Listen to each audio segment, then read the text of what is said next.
Karyawan Lembaga Perlindungan Saksi dan Korban LPSK unjuk rasa di gedung LPSK Ciracas, Jakarta Timur, menolak pemangkasan anggaran hingga 62%. Menurut pegawai, pemangkasan 62% dari anggaran senilai 220 miliar rupiah akan berdampak pada operasional LPSK, termasuk kualitas perlindungan terhadap para saksi dan korban. Pemenuhan bagi saksi dan korban ya. Ini perkiraan analisa kami sementara ini dengan anggaran yang sekitar 80 miliar tersebut mungkin hanya bertahan beberapa bulan, mungkin bisa hanya sampai bulan April atau Mei. Jadi dan itu tentu kan akan merugikan hak saksi dan korban ya dalam memberikan pelayanan dari LPSK. Itu sih Mas, jika anggaran tetap di angka 80 miliar. Pemangkasan anggaran juga terasa di Komisi Yudisial. Dari anggaran tahun 2025 sebesar 186 miliar rupiah dipotong 54%. Akibatnya, anggaran gaji pegawai diperkirakan hanya cukup hingga bulan Oktober mendatang. Tak hanya itu, seleksi Hakim Agung juga terpaksa dihentikan sementara. Kami diminta melakukan efisiensi ya segala hal, karena dengan anggaran yang ada operasional saja sehari-hari itu agak terganggu, apalagi dalam rangka menjalankan tugas pokok dan fungsinya ya. Karena KAI juga tidak cukup, karena gaji pegawai saja itu hanya cukup sampai bulan Oktober. Dampak lainnya, pemerintah juga memangkas tenaga honorer sebagai bagian dari kebijakan Presiden terkait penghematan anggaran dari tingkat pusat hingga daerah. Wakil Menteri Dalam Negeri Bima Arya bilang pemangkasan tenaga honorer dilakukan berdasarkan kebutuhan. Dari efisiensi ya, yang pasti kita pastikan yang pelayanan mendasar wajib itu tidak dipotong, tunjangan juga, tetapi kan kita lakukan screening gitu. Ya kalau ada kontrak-kontrak honorer yang memang masih bisa dihemat ya kita lakukan penghematan. Berdasarkan surat Kementerian Keuangan, ada 16 item yang perlu dipangkas dari anggaran kementerian dan lembaga. Yang terbesar, efisiensi alat tulis kantor atau ATK yang mencapai 90%. Dan penghematan lainnya seperti sewa gedung, kendaraan dan peralatan sebesar 73,3%. Sebelumnya, Presiden Prabowo memang minta penghematan anggaran hingga lebih dari 300 triliun rupiah. Penghematan diperlukan, salah satunya demi program makan siang gratis. Meski begitu, Prabowo menyebut ada pihak-pihak yang tak senang dan berusaha melawan kebijakannya. Pengeluaran-pengeluaran yang tidak perlu, pengeluaran-pengeluaran yang mubazir, pengeluaran-pengeluaran yang alasan untuk nyolong, saya ingin dihentikan, dibersihkan.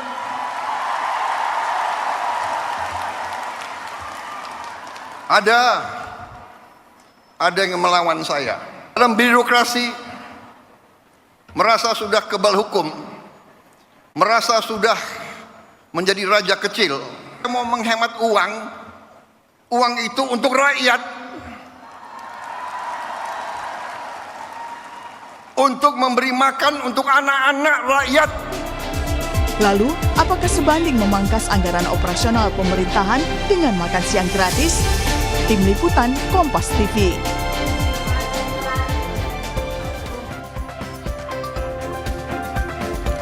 Saudara Presiden Prabowo Subianto mengeluarkan instruksi penghematan anggaran hingga lebih dari 300 triliun rupiah, di mana penghematan belanja kementerian lembaga diminta sebesar 256,1 triliun rupiah.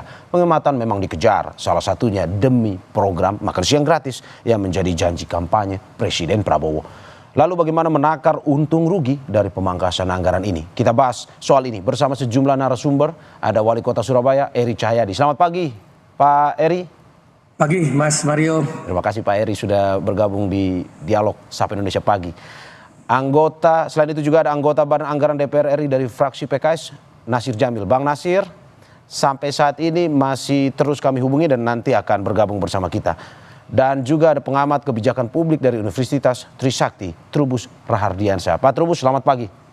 Ya, selamat pagi Mas. Terima kasih Pak Trubus, terima kasih narasumber sudah bergabung di Sapa Indonesia Pagi pada pagi hari ini. Saya pertama ke Pak Wali dulu. Pak Eri, selamat pagi. Pak Eri, Pemkot Surabaya, ini kita bahas 1 tahun belakangan, katanya sudah melakukan penghematan katanya ini. Apakah memang penghematan ini efektif dilakukan atau tidak sebenarnya? Jadi gini Mas Mario, pagi Pak Mario, Pak Trubus, izin. Ya Pak Saya Wali. hanya menyampaikan pengalaman saja di kota Surabaya. Ya.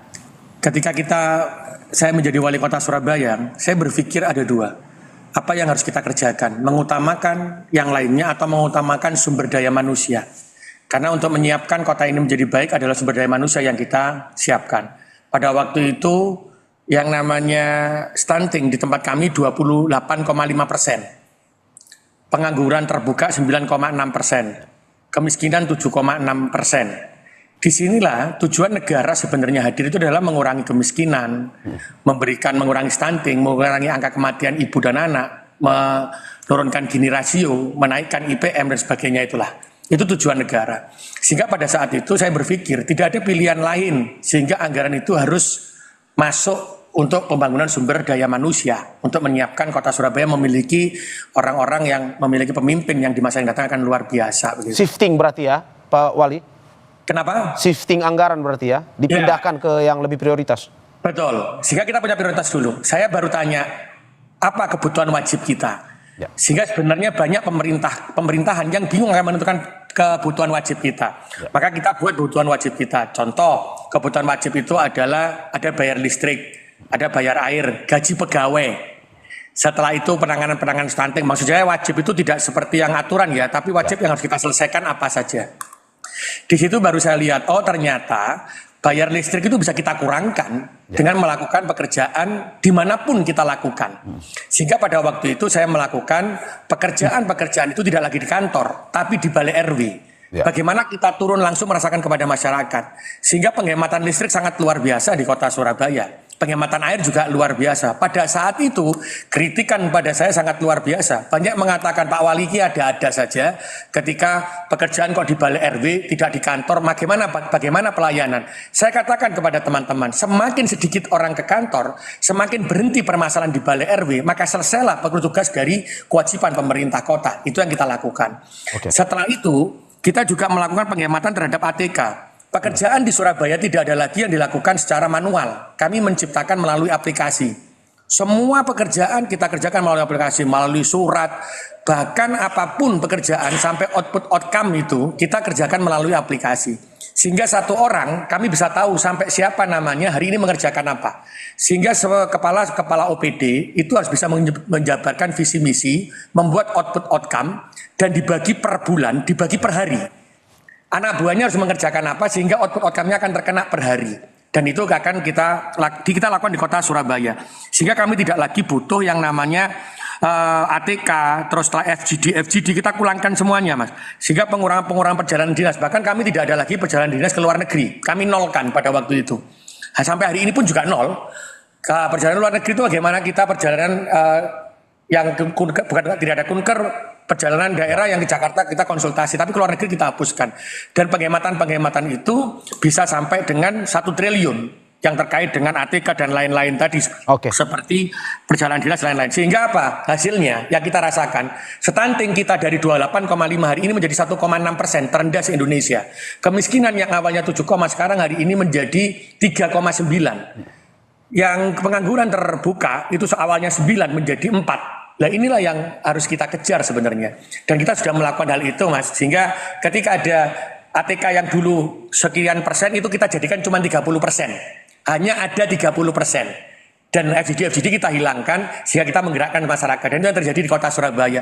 Jadi ketika Pak Presiden hari ini menyampaikan hal itu, alhamdulillah Surabaya sudah menjalankan.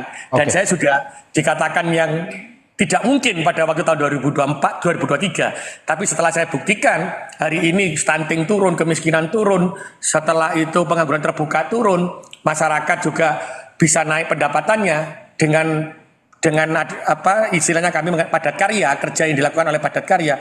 Alhamdulillah yang kita lakukan penghematan bisa kembali ke masyarakat dan bisa dirasakan oleh masyarakat. Berarti Pemkot Surabaya tidak terlalu kaget mendengar instruksi Presiden dan Menkeu terkait dengan penghematan anggaran ini ya Pak? Bukan tidak terlalu kaget karena kami sudah menjalankan, tidak kaget sama sekali karena kami sudah menjalankan itu sudah di tahun 2022 akhir, 2023, 2024 dan kritikan tajam sudah ke saya dan saya bahkan sempat diwawancarai oleh beberapa media nasional ketika saya bekerja tidak di kantor. Dihajar habis, tapi ternyata terbukti pelayanan kami menjadi pelayanan terbaik. Bahkan reformasi birokrasi kami yang dilakukan penilaian oleh PAN menjadi kota terbaik satu-satunya yang mendapatkan nilai AA, nilai tertinggi. Karena kami bisa melakukan pelayanan itu. Karena ternyata setiap kemampuan PNS kami itu luar biasa. Tapi hari ini tinggal apakah kita bisa menggerakkan mereka, bisa menyemangati mereka dengan bergerak bersama dengan masyarakat, iya atau tidak. Kalau kita bisa bekerja sama, selesai. Karena yang dulu anggaran-anggaran yang turun ke masyarakat untuk menghitung, kami lakukan kepada masyarakat dengan namanya kader Surabaya Hebat. Sehingga namanya konsultan, namanya apa, hilang semuanya. Sehingga hari ini yang membangun mendata stunting, mendata kemiskinan, mendata penyakit apa di kampung itu adalah kader Surabaya Hebat, orang-orang Surabaya yang satu orang memegang 20 rumah di kota Surabaya. Oke, Begitu, Pak, tapi sebelum saya ke Pak Trubus, saya ingin bertanya, bagaimana kita mengentaskan pengangguran, sedangkan ini honorer ketar-ketir juga nih melihat itu. Dari Pemkot Surabaya bagaimana? Jadi begini Mas, di Pemkot Surabaya selalu Pak Presiden selalu mengatakan bagaimana menggerakkan masyarakat dalam pembangunan. Ya. Kami ada pembangunan rumah tidak layak huni. Rumah tidak layak huni itu adalah untuk rumah orang yang akan dibangun. Yang membangun ini adalah warga kota Surabaya yang kita latih, kita sertifikatkan. Ya. Membeli barangnya harus di toko bangunan di sekitarnya. Sehingga menggerakkan masyarakat di sana. Kedua, ketika kita memberikan kebutuhan seragam untuk warga miskin, maka kita akan menggerakkan masyarakat-masyarakat miskin yang ada di kota Surabaya, kita latih mereka untuk menjahit. Setelah itu nanti sekolah-sekolah itu membeli bajunya itu kepada UMKM masyarakat miskin yang kita kumpulkan. Bahkan ada yang menjual ginjal, Mas. Alhamdulillah hari ini tidak menjadi jual ginjal pada waktu itu karena kita berikan pekerjaan kepada mereka. Ya. Dan orang miskin bisa seperti pembuatan paving. Maka kita bekerja sama dengan vendor-vendor besar sehingga kita latih mereka, kita belikan alat karena paving itu ada paving yang dilewati motor K175.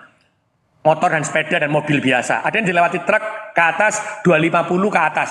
250 sama K350, 225 sama 350. Yang 175 ini kami membawa orang-orang miskin, kami latih padat karya di Surabaya sehingga masuk ke dalam e-katalog, kita beli di sana. Itu pergerakannya, Mas. Dari Pak Trubus sendiri melihat ini ada beberapa hal yang sudah dilakukan Pemkot Surabaya, tapi juga nasional ada memang pemerintah daerah terkait juga dengan ada kementerian yang memang masih pusing juga dengan efisiensi anggaran ini. Pak Trubus melihat untung ruginya di mana sebenarnya? Ya, kalau saya lihat sih pertama bahwa ini lebih kepada bagaimana pengambil kebijakan atau kepala daerah secara inovatif kreatif mencari sebenarnya program-program mana yang kategori prioritas dan mana yang kategori istilahnya prioritas nomor 2 atau nomor 3. Itu aja sebenarnya. Yang kedua, seperti juga di Surabaya tadi dijelaskan, itu ada semacam partisipasi publik karena sesungguhnya selama ini memang kita dalam penyusunan program bangunan lah katakanlah itu lebih banyak kepada sistemnya itu elitis gitu loh. Jadi minimnya partisipasi publik itu yang menyebabkan anggaran itu sering membengkak. Ya. Nah, yang kedua, saya melihat juga begini, Mas. Ini penyusunan anggaran kan selama ini itu menjadi ribut karena rame karena selama ini tuh sifatnya itu bottom up, Mas. Jadi karena bottom up, apa-apa disusun dari bawah. Nama program seringkali sama, banyak yang redundant. Seperti dikatakan pemerintah banyak dan kita sudah lihat juga beberapa program yang nama-namanya itu mirip-mirip gitu. Yang satu peningkatan, yang satu pemberdayaan, yang satu pembinaan. Sebenarnya itu sama gitu ya intinya, cuman itu dengan rupa. Nah, di situ kemudian diusulkan. Nah, selama ini cuma pemerintah memang memangkasnya kecil, ada cuma 20%, 30% itu penghematannya. Nah, tapi sekarang kan penghematannya cukup luar biasa di atas 50%, ya itu yang kemudian terjadi kehebohan. Nah, tetapi di Surabaya ternyata ya hal itu ya biasa saja karena memang sudah dilakukan meskipun tentu belum sesuai apa namanya kehendak presiden secara utuh mestinya kan karena memang hal yang istilahnya penghematannya bukan hal sesuatu yang baru tapi implementasi di lapangan mungkin ada sesuatu yang ini baru misalnya kan ini kaitan dengan MBG misalnya kan dulu belum ada MBG kan saya kira seperti itu dengan namanya saja. Yang kedua memang dengan sistem ini Mas bottom up itu sendiri memang rawan terjadi itu yang disampaikan Presiden, nyolong-nyolong itu artinya di situ memaaf, kemudian juga angka-angkanya memang sudah luar biasa kan.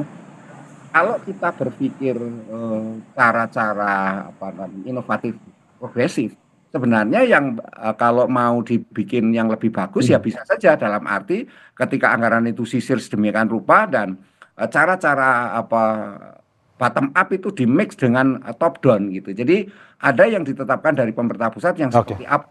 Ini perlu ada, saya rasa perlu penjelasan lebih lanjut di mana kemudian kebingungan-kebingungan yang selama ini oleh KL maupun daerah itu lebih disebabkan memang kekurang pahaman sebenarnya daerah mana istilahnya program-program apa saja yang harusnya dipangkas karena jujur saja kebanyakan kepala daerah maupun kementerian lembaga itu kan tidak semuanya paham tentang ini manajemen, tentang keuangan atau tentang finansial dan tentang program juga bagaimana membuat yang baik juga masih banyak Mas, apalagi memang arahnya lebih banyak ke politis seperti itu. Oke. Kita tahan sebentar Pak Trubus karena anggota Badan Anggaran DPR RI dari fraksi PKS Nasir Jamil sudah bergabung bersama kita. Bang Nasir, selamat pagi Bang. Ya, assalamualaikum warahmatullahi wabarakatuh. Selamat pagi. Waalaikumsalam warahmatullahi wabarakatuh. Saya langsung ke Bang Nasir. Bang Nasir, pembahasan efisiensi anggaran ditunda. Ini kritik dari DPR atau sebenarnya bagaimana? Ini kritik secara halus atau bagaimana? Iya, ini kan maaf. Jadi ya sebenarnya dalam pembahasan APBN 2025 di tahun 2024 yang lalu juga mengalami defisit sebenarnya. Artinya rencana pendapatan kita dengan rencana belanja kita itu kan defisitnya sekitar 616 triliun. Ya. Lalu sekarang ada efisiensi melalui instruksi Presiden. Ya, kita waktu itu tidak pernah mendengar atau tidak pernah berprasangka bahwa ada efisiensi seperti ini meskipun kita waktu itu mengalami defisit saat menyusun RAPBN 2025. Meskipun hal-hal seperti ini juga pernah terjadi di tahun-tahun sebelumnya, ya dalam beberapa atau 2 tahun atau 3 tahun terakhir ini sering kan terjadi semacam pemblokiran secara otomatis yang terjadi di kementerian lembaga, ya dan sekarang ini kan langsung pemotongan begitu, ya yang tidak tahu apakah itu akan dibuka kembali atau ada penambahan kembali atau tidak begitu. Nah pertanyaannya kan adalah ada apa dengan birokrasi kita ya sehingga kemudian Presiden mengeluarkan instruksi terkait dengan efisiensi anggaran. Jadi sebenarnya di satu sisi memang kita sering mendengar bahwa ada kebocoran ya terkait dengan APBN kita ya. Tapi di sisi lain kita juga berusaha untuk mempertanyakan ya ada apa dengan birokrasi kita sehingga kemudian Presiden mengeluarkan instruksi terkait dengan efisiensi anggaran itu. Nah karenanya bagi saya ini satu peluang dan juga sekaligus tantangan bagi Presiden Prabowo bersama kabinetnya untuk mengevaluasi ya kinerja di di kementeriannya ya apalagi hari ini ada penambahan menteri ya penambahan kelembagaan dan kementerian dan tentu saja dengan adanya efisiensi ini yang menjadi satu ujian nyata ini bagi para menteri apakah mereka mampu dengan anggaran yang efisien itu dengan anggaran yang dipotong itu mereka bisa tetap bekerja melayani kepentingan masyarakat ya dan tidak mengganggu perekonomian karena apapun ceritanya sektor atau pertumbuhan ekonomi kita itu masih dipengaruhi oleh APBN dan APBD. Ya. Oke, Bang berarti dari Bang Nasir sendiri melihat bahwa sebenarnya ini adalah sebuah kritik dari item-item yang dipotong sebenarnya atau di switch ke anggaran yang diperlukan, diprioritaskan. Ini sebenarnya menurut Abang akan berdampak sangat besar terhadap khususnya pelayanan masyarakat atau bagaimana? Iya, jadi kalau kita lihat apa yang disampaikan misalnya seorang Hasyim ya, Ya.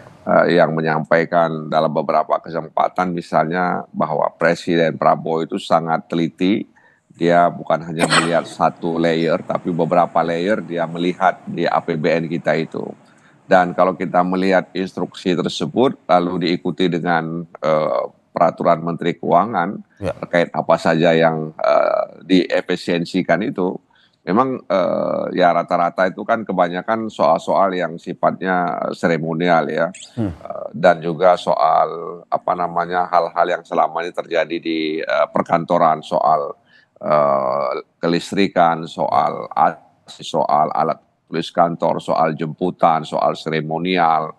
Ya, seremonial dalam arti kadang-kadang kementerian lembaga itu membuat acara-acara ya penganugerahan ini, penganugerahan itu, gitu kan, Ya. apa namanya, sehingga kemudian itu kan mengeluarkan biaya. Jadi sebenarnya ini juga seperti saya katakan di awal tadi, ini peluang dan tantangan sekaligus ujian yang nyata bagi kementerian lembaga yang membantu Presiden Prabowo, apakah mereka masih berpikir ya mensiasati pemangkasan ini untuk tetap menjalankan fungsi-fungsi pelayanan publik. Dan kalau kita melihat dan membaca itu kan ada semacam ragam pendapat para menteri terkait dengan pemangkasan ini. Tapi ini sebenarnya kan mungkin juga secara politik Pak Presiden ingin melihat mana menteri yang kira-kira tetap tetap punya cara berpikir Optimal, yang ya. baik, Ya, ya. mengoptimalkan kekurangan yang mereka miliki. Ya, Oke, Bang. seperti Oke. Bang, tapi kalau melihat ini kan dari DPR sendiri melihat apakah memang sebenarnya efisiensi ini perlu dilakukan agar tidak terjadi dana yang bocor, ataukah sebenarnya lebih menunggu penjelasan ini apakah efisiensi sebenarnya untuk program prioritas yang salah satunya adalah makan bergizi gratis? Oh iya, jadi memang ada program prioritas dan juga ada agenda utama yang akan dilakukan oleh Presiden Prabowo ya selama 1 tahun ini. Yang satu diantaranya itu adalah makanan bergizi gratis ya. Ya meskipun memang ada Badan Gizi Nasional, kita sadar bahwa ini sedang dalam proses konsolidasi. Kami mendapatkan informasi memang sedang melakukan konsolidasi dan tentu saja nanti mungkin Presiden beserta jajarannya akan mengevaluasi dalam waktu dekat apakah memang harus semuanya ya, dan karena itu kan banyak rantai yang harus disatukan terkait dengan program makanan bergizi gratis tersebut. Di satu sisi memang itu satu program yang memang diharapkan bisa memberikan istilahnya nutrisi ya kepada anak-anak didik kita. Tapi tentu saja harus ada evaluasi agar tidak terjadi istilahnya itu di lapangan kekacauan dalam tanda kutip. Oke. Saya ke Pak Eri. Pak Eri, apakah memang dengan pembicaraan terkait dengan efisiensi anggaran ini akan diprioritaskan untuk makan bergizi gratis? Apakah Pemkot Surabaya sudah siap dengan pelaksanaan tersebut? Dan juga apakah betul katanya efisiensi anggaran ini karena ada raja-raja kecil yang terlihat di wilayah kementerian atau pemerintah daerah? Tapi sebelum menjawab, kita ke jeda berikut. Terima kasih, masih di Sapa Indonesia Pagi bersama saya Maris Sarong dan sejumlah narasumber saya. Ada Wali Kota Surabaya Eri Cahyadi, anggota Banggar DPR RI dari fraksi PKS Nasir Jamil, dan pengamat kebijakan publik dari Universitas Trisakti Trubur Rahardiansyah. Saya ke Pak Eri lagi. Pak Eri, bagaimana melihat ada shifting anggaran ke yang prioritas, tetapi ini untuk pelaksanaan makan bergizi gratis, program prioritas Presiden Prabowo. Dari Pemkot Surabaya sendiri melihatnya seperti apa?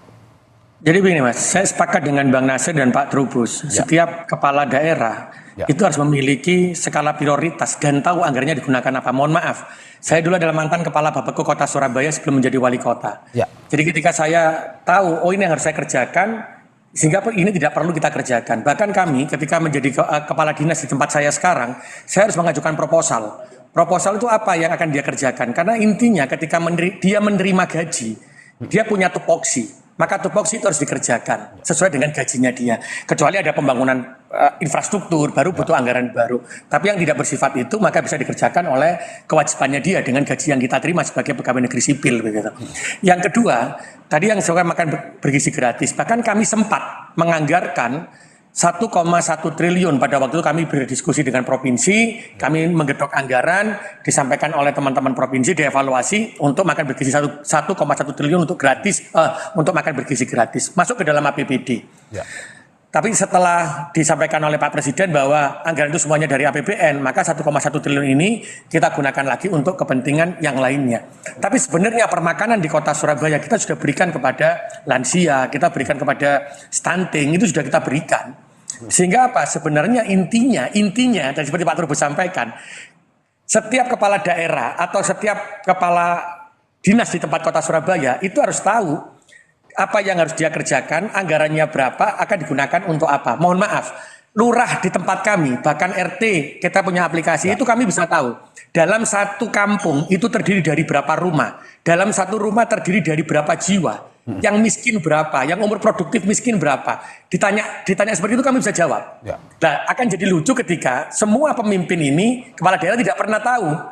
Ini berapa jumlah rumahnya, berapa yang miskin, berapa, nggak ada yang tahu dijawab. Ini yang akan tidak bisa menentukan anggaran di depan.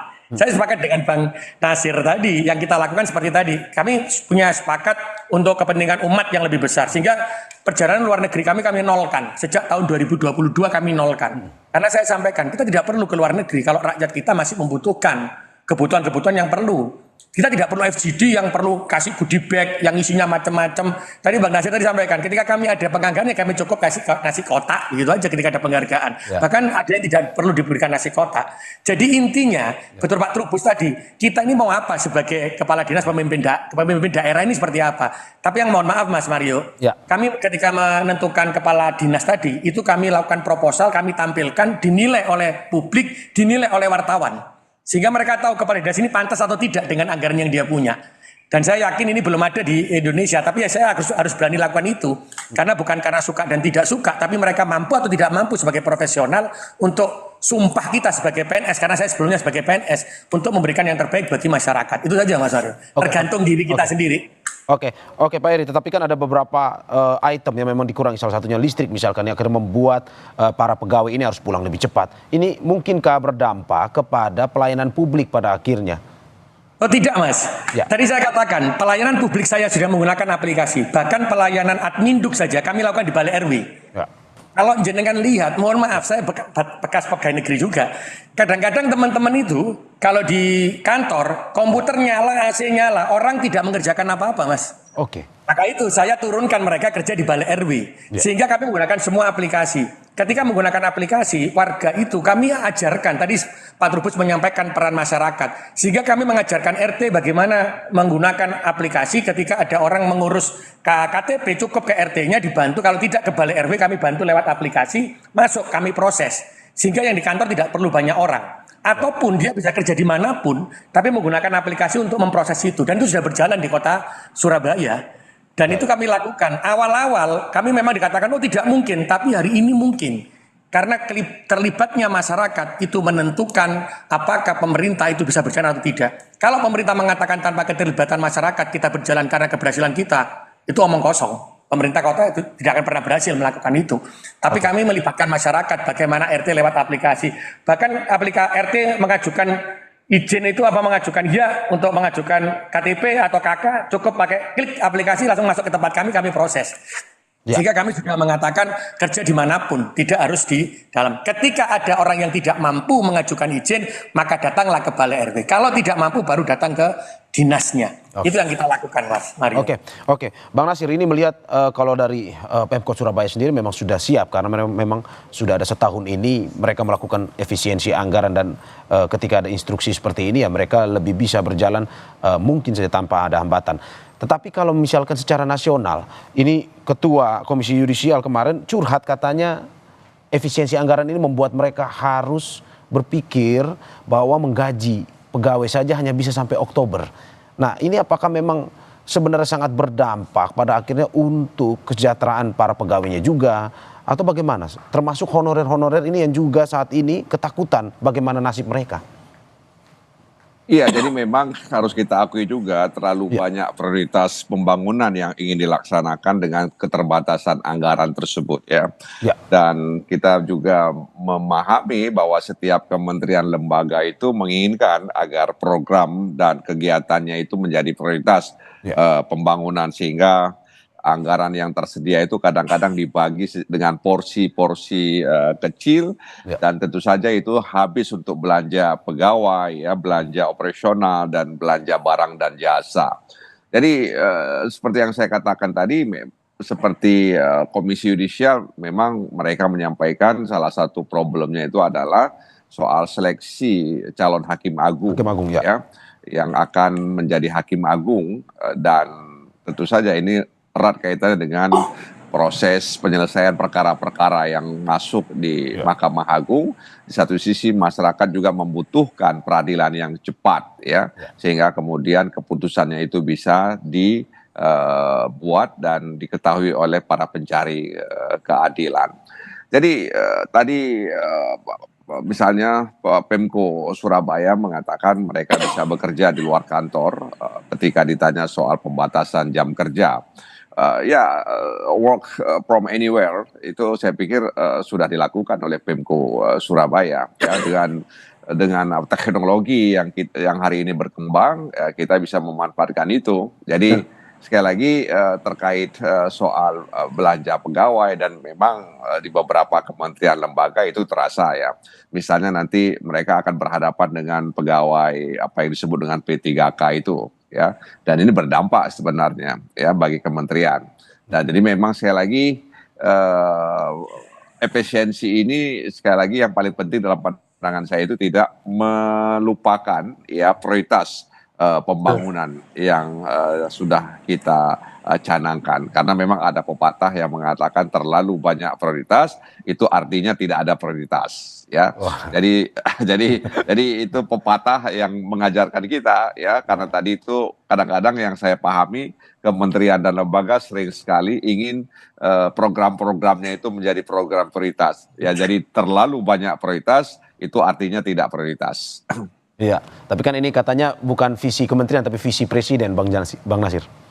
Iya, tentu saja karena mereka berada dalam gerbong kabinet merah putih, tentu presiden bertanggung jawab sepenuhnya dengan instruksi ini, dan diharapkan para menteri dan kepala lembaga itu bisa menyesuaikan apa yang menjadi instruksi presiden tersebut tanpa kemudian melupakan prioritas pekerjaan atau agenda yang dimiliki oleh kementerian dan lembaga tersebut. Makanya saya katakan ini ujian yang nyata bagi para menteri dan kepala lembaga, apakah mereka mampu beradaptasi dan menyesuaikan rencana-rencana mereka dengan efisiensi yang diinstruksikan presiden tersebut. Kalau mereka bisa lolos dari ujian ini ya tentu mereka akan bertahan dalam kabinet merah putih. Kalau tidak ya seperti yang sering disampaikan oleh Pak Prabowo atau orang-orang dekatnya, ada menteri-menteri yang tidak sejalan dengan presiden dan lain sebagainya. Oke, saya ke Pak Trubus. Pak Trubus, bagaimana melihat ini kalau misalkan pada akhirnya efisiensi anggaran ini ditujukan untuk program prioritas, salah satunya seperti MBG. Jangan sampai anaknya dikasih makan tapi orang tuanya nggak makan juga. Ini seperti yang terjadi di lembaga-lembaga ini. Komisi Yudisial mengatakan susah menggaji hingga bulan Oktober. Nah, Anda melihat bagaimana ini ke depan? Ya, menurut saya ke depan memang dibutuhkan satu kembali persoalan skala prioritas dan inovasi dari seorang pimpinan. Oleh karena apa? Karena nanti kita lihat bagaimana kemudian ketika program yang diamanahkan oleh presiden itu tetap bisa berjalan sampai akhir nanti dan akhirnya berkelanjutan. Tetapi yang kedua juga memikirkan bagaimana kemudian agar cara pandang yang mengatakan bahwa anak-anaknya makan tapi bapaknya nggak makan atau orang tuanya meriang itu ya memang harus segera istilahnya dimitigasi sedemikian rupa cara berpikir-pikir yang konvensional itu agar kita memikirkan bahwa kita hidup di masa depan gitu, dalam arti bahwa semua anggaran memang peruntukannya untuk program-program prioritas khususnya MBG dan misalnya cek kesehatan gratis yang membutuhkan anggaran besar juga. Jadi dalam hal ini memang pemerintah punya kewenangan, artinya presiden sebagai panglima terdepan, artinya bertanggung jawab semua jalannya pemerintahan ini. Tentu program-program yang bagus akan tetap istilahnya diingat oleh masyarakat dan didukung oleh masyarakat. Nah, sepanjang dukungan masyarakat tinggi seperti katakan Pak Wali Kota tadi, memang akan tetap berlangsung dengan cukup baik, artinya respon masyarakat sangat tinggi. Cuman memang ini dampak-dampak, ini kan dampak itu ada dampak sifatnya linier ya. Yang linier itu bisa diprediksi.